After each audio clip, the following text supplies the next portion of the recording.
మోదీ ఔషధ గడువు ముగిసింది. అంటే మోడీ అనేది ఒక ఒక ఔషధం లాంటిదట. ప్రతి ఔషధానికి ప్రతి టాబ్లెట్, ఇక టాబ్లెట్ అనుకోరు ఔషధం, వీడన్ని తెలుగు రాసుకొస్తాడు. ఇక పూర్తిగా సంస్కృతం కూడా రాస్తాడు అవసరమైతే ఒకసారి. అవసరమైతే సంస్కృతం కూడా రాసుకొస్తాడు ఈనాడు పేపర్. అయితే మోదీ ఔషధ గడువు తేదీ ముగిసింది.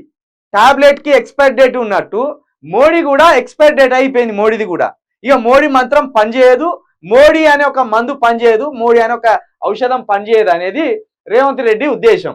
డబుల్ ఇంజన్ అంటే అదాని ప్రధాని.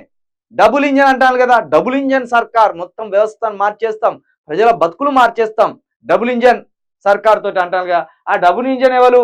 ఒకటి అదాని, రెండు ప్రధాని. ఒకడేమో డబ్బులు ఎత్తుకపోయేటోడు, ఆ డబ్బులు ఎత్తుకపోతా అంటే ఏమనకుండా అధికారాన్ని అందించేటోడు, అధికార అండదండలు అందించేటోడు మోడీ. కాబట్టి డబుల్ ఇంజన్ అంటే అదాని ప్రధాని అనే విషయాన్ని కూడా ఇక్కడ రేవంత్ రెడ్డి అంటాడు.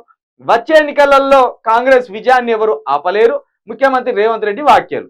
జర్ర మెల్లగా చూసియాను, గట్టి గట్టి మాటలు అన్నావు అనుకో, మరి అక్కడ ఓటుకునే ఓటు కేసు ఉన్నది, మరి జాగ్రత్తగా అను. మరి ఇటు జైలు పడకుండా ఉండాలి, అటు మోడీ మెప్పు పొందాలి, ఇటు సోనియా గాంధీ మెప్పు పొందాలి.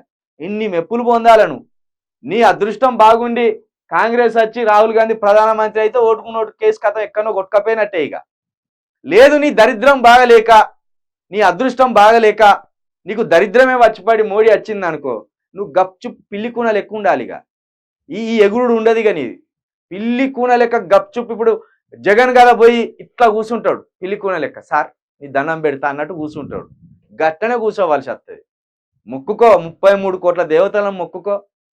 మోడీ పోవాలి, రాహుల్ గాంధీ రావాలి, లేకపోతే నువ్వు పోతావు జైళ్ళకు. మళ్ళీ అలాంటి కథ అవుతుంది.